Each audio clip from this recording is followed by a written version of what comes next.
My name's Alex Wilson. I'm the head here at Tranby.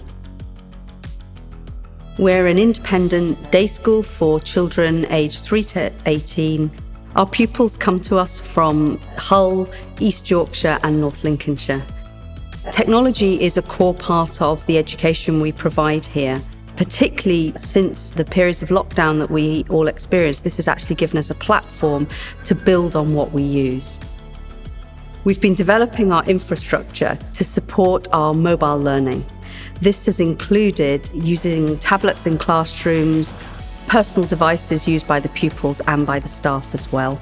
As we have developed our digital strategy, we have upgraded our infrastructure, and the developments and the upgrades that Connexin have used here in quite a tricky old building with lots of dead spots to actually make it possible for us to deliver that remote learning throughout the school and to be able to stream that has really transformed what we're able to do.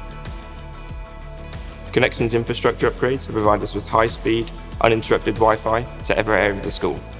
The network upgrades have allowed us to live stream HD video and audio from classrooms to pupils at home who may be shielding or self-isolating due to the pandemic.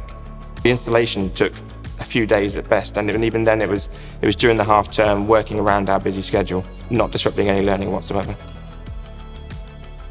My name's James Deering, Business Development Executive at Connexin. I support businesses nationwide with their telecoms requirements.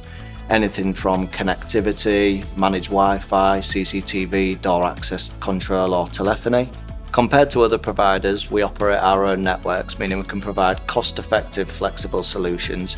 In parallel with this, we provide the end-to-end solution, meaning everything from the design, the installation and the support of the service is owned by Connexin, giving customers the confidence they desire in their provider. So the developments in our technology, moving to cloud storage and being able to share documents, to share materials with colleagues quickly and easily. And we've also been able, particularly with things like parents' evenings, to communicate with our parent body from the comfort of their own home without having to battle traffic to come into school to have those meetings. So that has really revolutionised how we are communicating with our community.